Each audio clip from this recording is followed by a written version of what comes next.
Assalamu alaikum. In this video, I will discuss about the electrochemical method for the synthesis of solid material. Okay.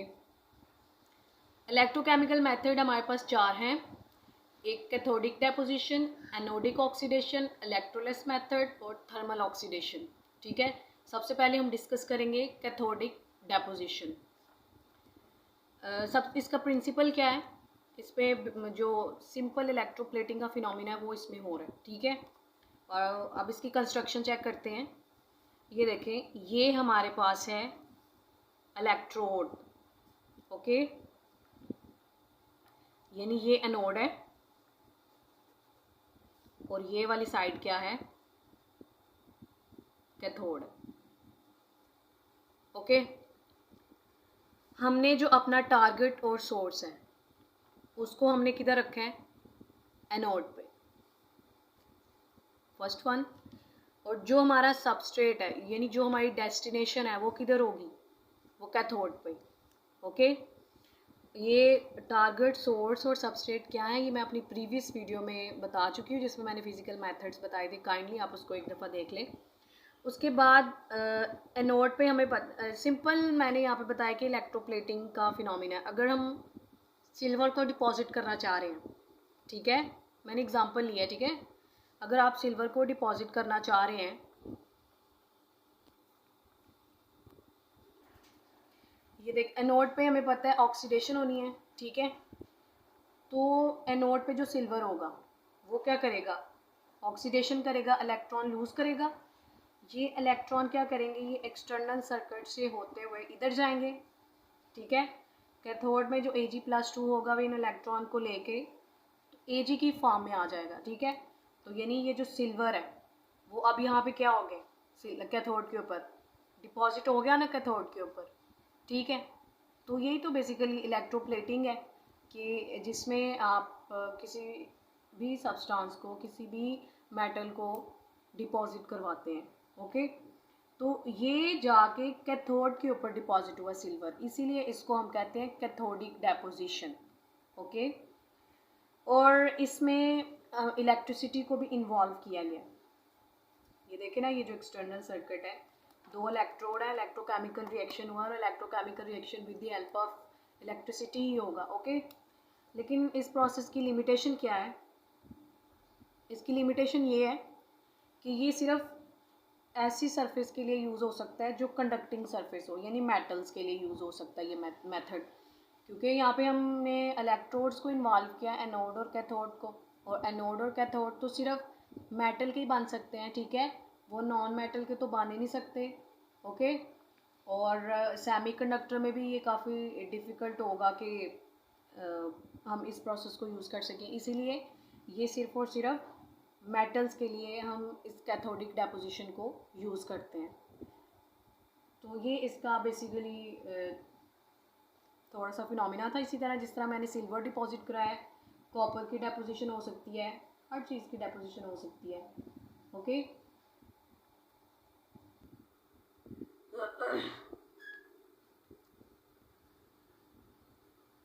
Now let's move toward the second method.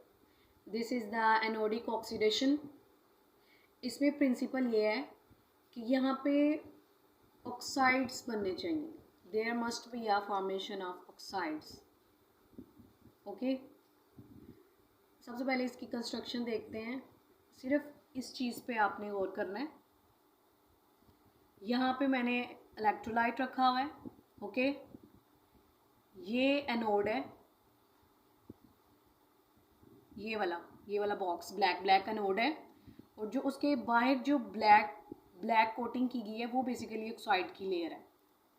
और इसमें जो हमारा source और target है वो electrolyte में. ठीक है. इलेक्ट्रोलाइट पे क्या है हमारा सोर्स और टारगेट. हमारा जो सबस्ट्रेट है वो क्या है, वो एनोड, यानी हमारी डेस्टिनेशन क्या है, एनोड.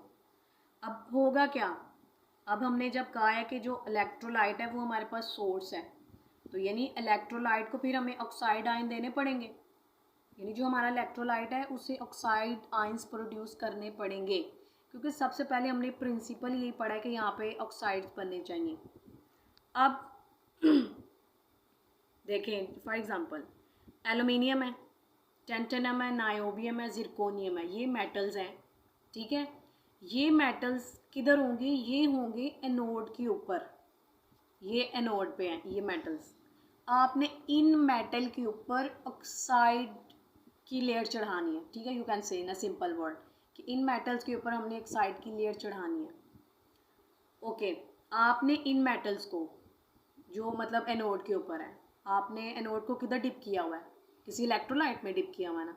तो यही लिखा हुआ है कि ये जो चारों मेटल्स हैं जो एनोड बना रहे हैं, आपने इनको डिप किया हुआ है किसी भी लिक्विड इलेक्ट्रोलाइट में। इलेक्ट्रोलाइट कोई सॉल्ट सोल्यूशन हो सकती है, कोई एसिड सोल्यूशन हो सकता है, यानी जैसे H2SO4 हो सकता है, HNO3 हो सकता है, कोई एक्वस सोल्यूशन यानी वाटर हो सकता है। और हमने ये भी कंडीशन रखी थी कि इलेक्ट्रोलाइट को ऑक्साइड आयन देने पड़ेंगे O-2। तो ये देखिए H2SO4 भी देगा, HNO3 भी देगा, H2O, ये सारे इलेक्ट्रोलाइट हैं, तो ये ऑब्वियसली हमें ऑक्साइड आयंस प्रोवाइड करेंगे। अब ये देखिए जैसे ये रिएक्शन है, ये इलेक्ट्रोलाइट है, ओके। ये इलेक्ट्रोलाइट ने हमें क्या दिया है? एक्वस इलेक्ट्रोलाइट था, इसने हमें ऑक्साइड आयन दिए। अब ये ऑक्साइड आयन क्या करेगा? इलेक्ट्रोलाइट में से होता हुआ ये यानी इलेक्ट्रोलाइट ने जो ऑक्साइड आयंस बनाने हैं ना, वो ऑक्साइड आयन मूव करके किधर चले जाएंगे? एनोड के बाहर ऑक्साइड की लेयर बना लेंगे, ठीक है। ये जो ऑक्साइड लेयर है ना, ये ऑक्साइड आयन इलेक्ट्रोलाइट से आए हैं, ओके। अब ये देखें जैसे एल्यूमिनियम पड़ा हुआ था उधर एनोड पे, अब उस एल्यूमिनियम के पास कौन गया?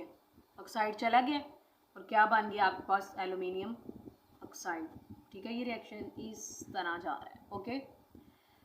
अब ऑक्साइड आयन जो है वो एनोड की तरफ अट्रैक्ट हो जाएगा खुद ब खुद ही, क्योंकि एनोड तो पॉजिटिव होता है, तो थिन लेयर बना देगा एल्यूमिनियम ऑक्साइड की। यहाँ पे मैंने एल्यूमिनियम लिया तो एल्यूमिनियम ऑक्साइड, नायोबियम लेंगे तो नायोबियम ऑक्साइड्स हो जाएंगी, ठीक है। और एक चीज़ है कि जितनी आप फील्ड स्ट्रेंथ इंक्रीज़ करते जाएंगे यहाँ पे, उतने ज़्यादा ऑक्साइड आयंस बनते जाएंगे और उतने ही ज़्यादा वो मेटल की सरफेस के ऊपर जाके डिपॉजिट या डिफ्यूज़ होते जाएंगे, ओके। तो इसमें क्या हो रहा है? इसमें ऑक्साइड आयंस जो हैं वो डिपॉजिट हो रहे हैं ऑन एनोड। एनोड के ऊपर जो मेटल है यानी उसके ऊपर जाके डिपॉजिट हो रहे हैं, तो इसको हम कह सकते हैं कि ये एनोडिक डेपोजिशन हो गई, क्योंकि चीज़ एनोड के ऊपर डिपॉजिट हो रही है। जैसे ये जो मैंने पहला मेथड पढ़ाया वो कैथोडिक डेपोजिशन थी, उसमें ये कैथोड के ऊपर जाके डिपॉजिट हो रहा था, ओके। तो सबस्ट्रेट और टारगेट इन सब चीज़ों का ध्यान रखना है। अब हम मूव करते हैं थर्ड मेथड की। Third method is the electroless deposition. नाम से पता चल रहा है कि इसमें इलेक्ट्रिसिटी इन्वॉल्व नहीं होगी, this is electroless, okay. One thing, in the absence of electric field और द इलेक्ट्रिसिटी। इस मेथड को बेसिकली हम निकल फिल्म की डेपोजिशन के लिए यूज़ करते हैं। निकल फिल्म डेपोजिशन के लिए इसको बेसिकली यूज़ किया जाता है। ये एक ऑटो कैटालिटिक प्रोसेस है, क्योंकि इसमें हम इलेक्ट्रिसिटी तो नहीं ना दे रहे, तो इट सेल्फ ही चलता जाएगा। सिंपल इसकी कंस्ट्रक्शन और वर्किंग भी बहुत सिंपल है। ये वो सब्सटेंस है जिसके ऊपर आपने निकल फिल्म्स की कोटिंग करनी है या डेपोजिशन करनी है, ओके। और ये आपका इलेक्ट्रोलाइट है जिसके अंदर क्या है? निकल क्लोराइड। यहाँ से निकल आएंगे और इसके ऊपर जाके डिपॉजिट होंगे, लेकिन इतनी आसानी से डिपॉजिट नहीं होंगे। इसमें ये होगा फॉर एग्जांपल, अच्छा सबसे पहले कि जो आपने इलेक्ट्रोलाइट लेना है, इलेक्ट्रोलाइट आपका टारगेट मटेरियल है ना, टारगेट यहाँ आपकी सोर्स है क्योंकि इसने आपको देने हैं निकल। उसका रिडक्शन पोटेंशियल ज़्यादा होना चाहिए, इलेक्ट्रोलाइट का रिडक्शन पोटेंशियल ज़्यादा होना चाहिए, यानी वो रिडक्शन करता हो, इलेक्ट्रॉन्स को गेन करने वाला हो, ओके। सबसे पहले होगा क्या? हम मेटल आयंस लेंगे, ओके। उसके अंदर रिड्यूसिंग एजेंट ऐड करेंगे, यानी ये मेटल आयन था प्लस की फॉर्म में। अब आपने कोई भी रिड्यूसिंग एजेंट ऐड किया। रिड्यूसिंग एजेंट क्या करता है? रिड्यूसिंग एजेंट इसको रिड्यूस करेगा, यानी इसको इलेक्ट्रॉन देगा। जब मेटल इलेक्ट्रॉन लेगा तो प्योर मेटल बन जाएगा कि नहीं? ठीक है, मेटल आयन थे ना पहले। अब रिड्यूसिंग एजेंट ने जैसे ही उसको इलेक्ट्रॉन प्रोवाइड करने हैं तो ये प्लस ख़त्म होके मतलब एम रह जाएगा, मेटल प्योर स्टेट में आ जाएगा। और जो भी ऑक्सीडाइज स्पीशीज यानी साइड प्रोडक्ट बनता है उसके साथ हमारा कंसर्न नहीं है। तो यानी ये जो मेटल है ये हमारे पास बन गया है।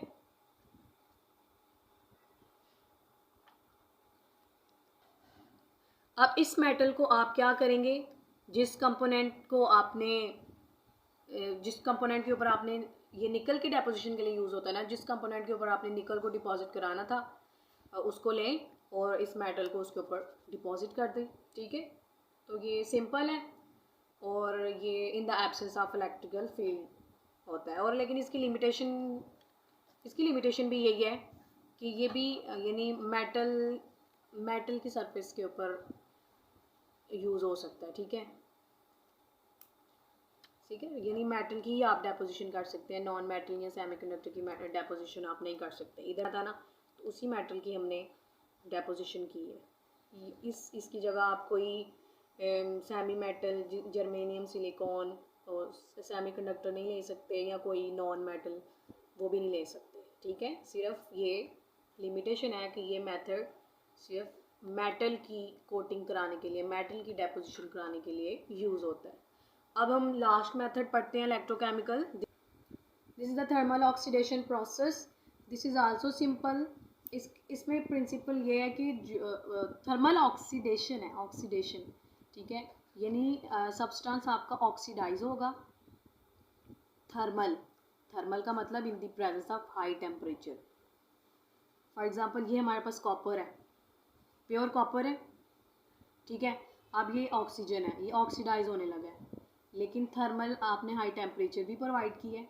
ओके, अब यहाँ पे आए, यहाँ पे क्या हो गया है? कॉपर, उसके पास ऑक्सीजन आ गई है, यानी वो पूरे का पूरा उसकी थर्मल ऑक्सीडेशन हो गई है in the presence heat high temperature. यानी पहले वो प्योर कॉपर था, वो कॉपर ऑक्साइड इस फॉर्म में आ गया। ओके, यानी ये देखें अब इकट्ठा हो गया ये सारी, ये जो ऑक्सीजन मैंने इस तरह शो की है ये अब उसके ऊपर आके लग गई है। ठीक है, तो सिंपल इसमें होना क्या है कि जो सब्सटेंस है आपने उसको ऑक्सीडाइज करना है in air at high temperature. जैसे हमने ये किया कि कॉपर था और उसको हमने ऑक्सीडाइज किया in the presence of air और हाई टेम्परेचर भी दिया, तो वो कॉपर ऑक्साइड बन गया। लेकिन अच्छा, ये जो प्रोडक्ट बनता है ये क्या है कि ये प्रोडक्ट इतना ज़्यादा कुछ केसेस में इनर्ट होता है कि फ़र्दर ऑक्सीडेशन नहीं हो सकती। मतलब ऐसा भी हो सकता है कि इसकी फ़र्दर ऑक्सीडेशन होती जाए, लेकिन सम टाइम कुछ प्रोडक्ट ऐसे होते हैं कि वो इनर्ट हो जाते हैं, मतलब और ज़्यादा रिएक्ट नहीं करते और फर्दर ऑक्सीडेशन, मतलब आप और अगर ऑक्सीजन दे रहे हैं, ऑक्सीडाइजिंग इन्वायरमेंट प्रोवाइड कर रहे हैं, थर्मल हाई टेम्परेचर भी दे रहे हैं, तो ज़्यादा से ज़्यादा थर्मल ऑक्सीडेशन होनी चाहिए ना, लेकिन कुछ केसेस में ऐसा नहीं होता। ओके, अगर हम एलुमिनियम की बात करें तो एलुमिनियम ऑक्साइड फिल्म, एलुमिनियम इस तरह है ना, तो जब उसके ऊपर ये सारा प्रोसेस होगा तो Al2O3 बनेगी ना, Al2O3 की फिल्म बन जाएगी। और इस मतलब इसमें कितनी ऑक्साइड ऐड हुई है, उसकी थिकनेस है 30 to 40 एंगस्ट्रॉम थिकनेस। ठीक है, जैसे जैसे आप टेम्परेचर बढ़ाते जाएंगे, ऑक्सीजन प्रोवाइड करते जाएंगे, तो थिकनेस बढ़ती जाएगी। ओके, इस केस में बढ़ रही है, लेकिन उसने कहा है कि कुछ केसेस में कुछ प्रोडक्ट ऐसे होते हैं जिसमें नहीं बढ़ती, मतलब वो इनर्ट हो जाते हैं, वो रिएक्ट ही नहीं करते। और इसमें एक और चीज़ है, पॉइंट टू बी नोटेड, कि ज़रूरी नहीं है कि आपका जो मेटल है वो सिर्फ ऑक्सीजन ही उसको, मतलब ऑक्सीजन का ही एक्सपोजर हो और उसकी थर्मल ऑक्सीडेशन हो। समटाइम्स क्या होता है कि अमोनिया भी आ जाता है। ठीक है, मेटल के ऊपर अगर अमोनिया का एक्सपोजर हो जाएगा तो फिर मेटल ऑक्साइड फिल्म नहीं बनेगी, फिर क्या बनेगा, फिर मेटल नाइट्राइड फिल्म बनेगी। यानी ऊपर जो मैंने बताया है कि मेटल है कोई भी आपके पास, उसके पास ऑक्सीजन आई है in the presence of high temperature, तो हमारे पास उसी मेटल का ऑक्साइड बना है। लेकिन सम टाइम क्या होता है, कुछ केसेस में अमोनिया आ जाता है ऑक्सीजन की जगह, तो जब अमोनिया एक्सपोजर होगा तो फिर मेटल नाइट्राइड की फिल्म बन जाएगी। ओके, तो ये बेसिकली इलेक्ट्रॉनिक डिवाइसेस में यूज़ होने वाले ये सारे मेथड्स हैं, ठीक है।